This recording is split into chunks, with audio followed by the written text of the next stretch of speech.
Agora, voltando aqui nesse material, nessas proposições, né? Observa a diferença entre a terceira frase e a quinta, onde tem assim: Pedro tem mais de 10 anos de idade, né?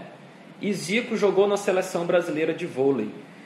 Observa que a questão que fala de Pedro, a gente não consegue trazer valor lógico para ela. Pedro tem mais de 10 anos de idade, isso é verdadeiro ou falso? Não sei, eu não conheço Pedro.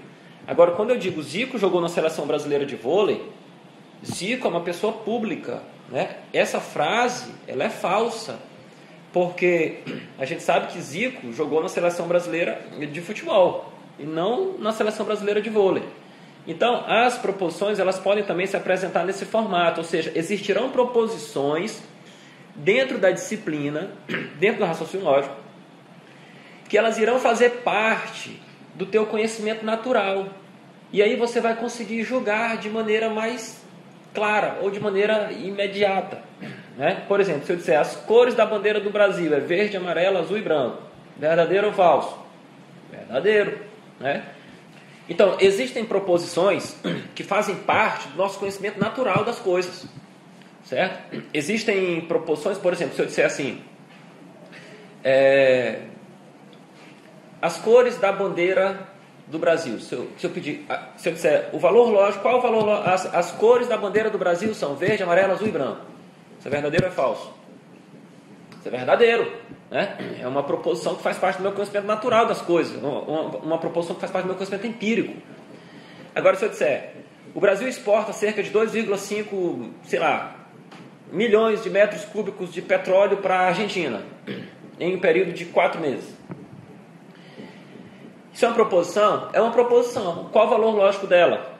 Não sei, né? Então, eu não tenho esse conhecimento, eu não tenho essa informação para julgar essa frase em verdadeira ou em falsa.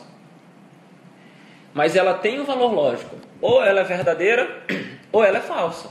Não é porque eu não sei o valor lógico de uma proposição, não é porque eu não sei o valor lógico de uma frase, que ela vai deixar de ser proposição. Beleza? Ok. Pessoal, existem algumas sentenças que não são proposições. Observem aqui. Olha para cá. Não são proposições. Isso aqui você precisa entender, precisa saber, porque isso pode cair em forma de pegadinha lá na Fundação Carlos Chagas. Não é proposição. Sentença interrogativa, sentença exclamativa, sentenças abertas, sentenças imperativas e sentenças sem verbo. Esses cinco tipos de sentenças não são proposições, certo? Então, por exemplo, sentença interrogativa. O presidente do Brasil é cearense? É uma sentença interrogativa. Não é proposição. Por mais que você saiba o estado em que o seu presidente nasceu, né? Por mais que você saiba o estado, então você vai conseguir julgar essa proposição em verdadeira ou em falsa, mas essa sentença, perdão, em verdadeira ou em falsa, mas ela não é uma proposição. Por quê? Porque ela é uma sentença interrogativa. Fez frio hoje? O Flamengo venceu?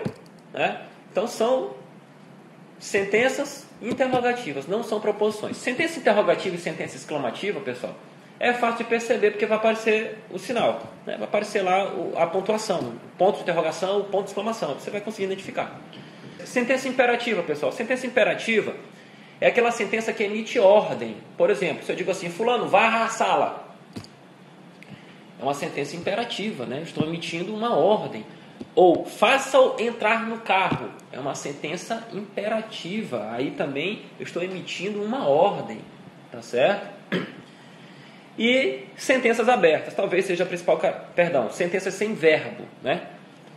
Talvez seja a principal característica de uma proposição. Toda proposição tem que ter verbo. Tá certo? Tem que ter um verbo. Se eu digo assim, ó, a camisa azul, não é uma proposição. Por quê? Porque é uma sentença sem verbo. Tá certo? Agora, se eu digo assim, a camisa do professor Daniel é azul, aí eu já consigo dar valor lógico para isso. Já apareceu um verbo, o né? O verbo ser, tá certo? A camisa é azul, já tem verbo, ela já passa a ser uma proposição, tá? Então, grava aí. Não são proposições.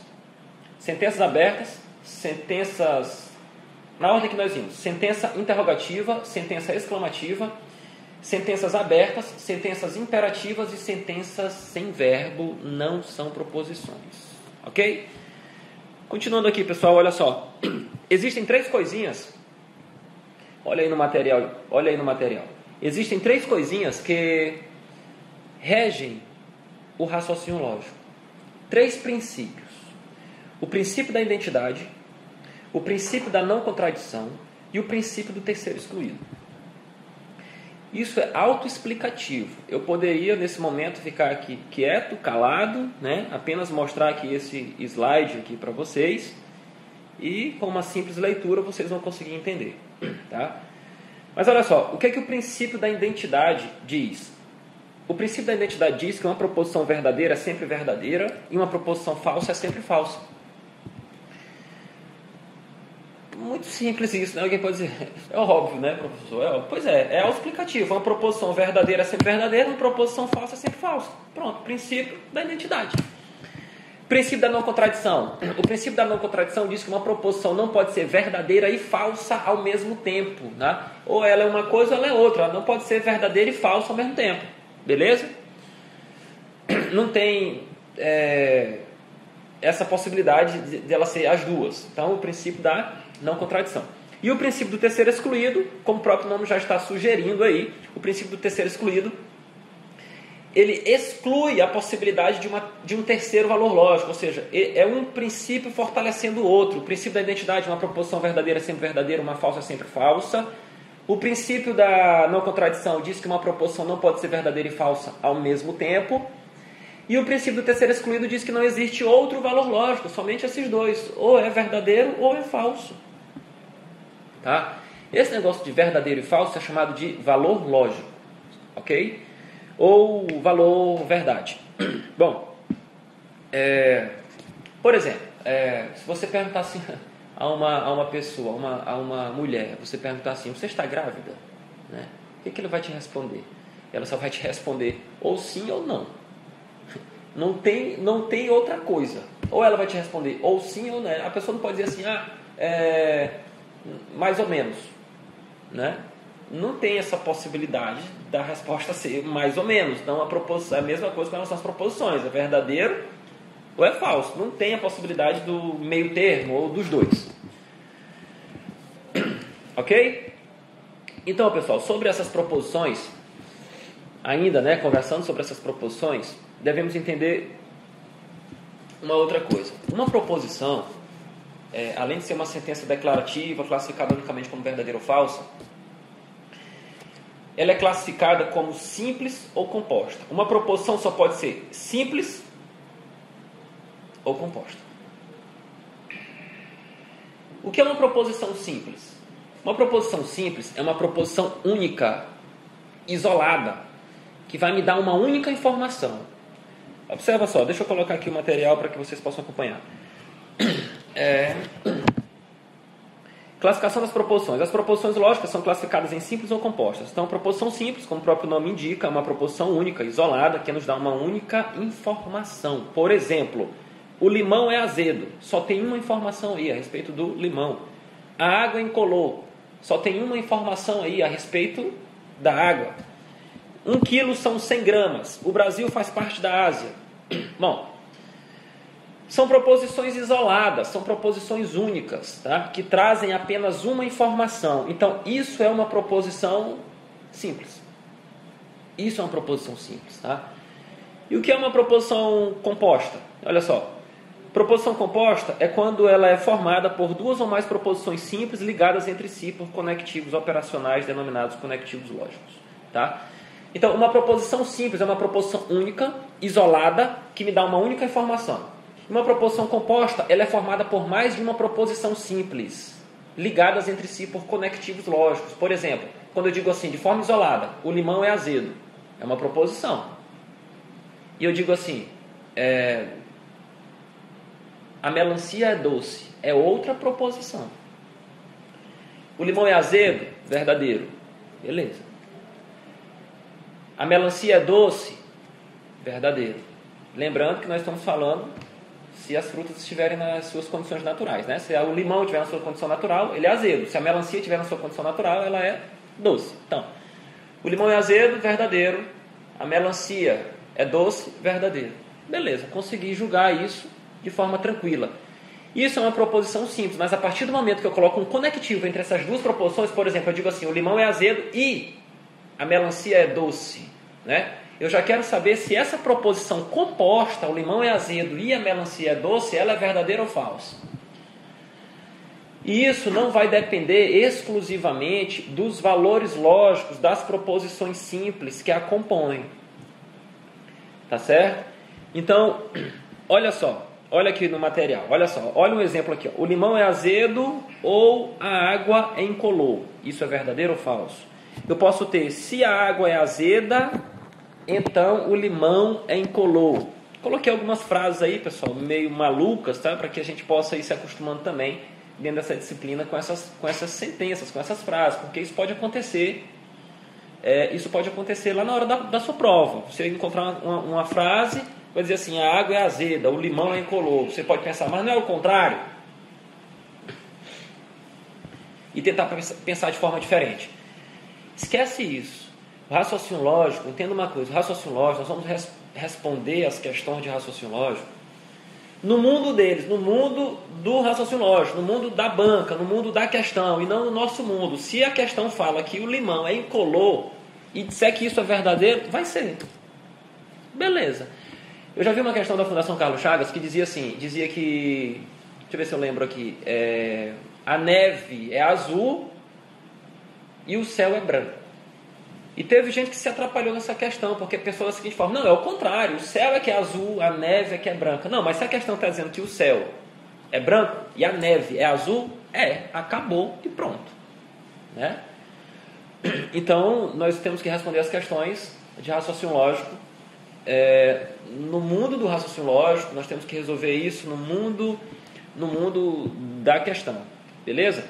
Então, como vocês podem observar aqui nesse exemplo, aqui tem uma proposição composta. O limão é azedo ou a água é incolor. Por que é uma proposição composta? Porque eu tenho duas proposições simples ligadas por conectivos lógicos. O limão é azedo é uma proposição simples. A água é incolor é uma proposição simples. Quando eu coloco o conectivo ou no meio, entre essas proposições, eu passo a ter uma proposição composta. O limão é azedo ou a água é incolor. E aí eu quero saber o valor lógico dessa proposição. O valor lógico dessa proposição de forma composta. A mesma coisa com relação a outra questão. Se eu digo, se a água é azeda, então o limão é incolor, eu quero saber se essa frase é verdadeira ou falsa, né? Olha só, a água é azeda, se ela estiver nas suas condições naturais, falso. O limão é incolor, a gente sabe que é falso.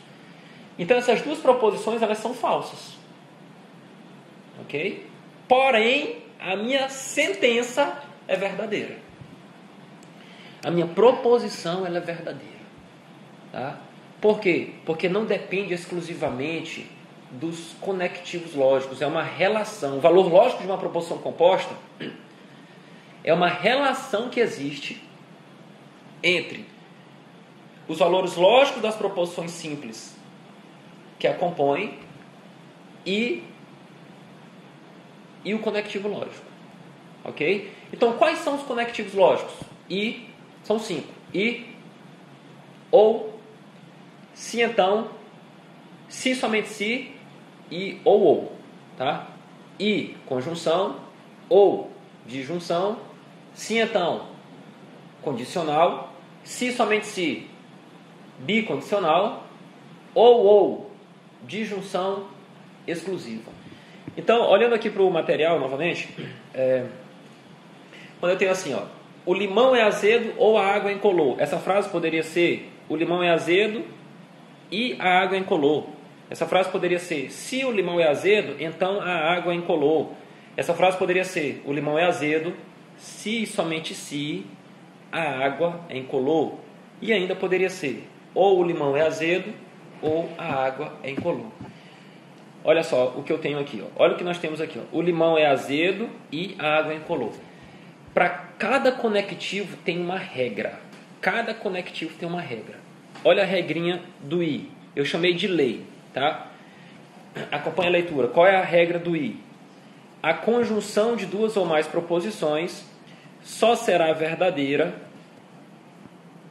se todas as proposições envolvidas na operação forem verdadeiras. Caso contrário, a proposição composta apresentada por A e B será falsa. Tá certo? Então, entenda uma coisa. Essa regra, ela tem... esse conectivo, ele tem uma regra. Resumindo essa regra, tá? Resumindo essa regra aqui. O I, quando tiver o conectivo I, só vai ser verdadeiro se todas as proposições que compõem a minha proposição composta forem verdadeiras.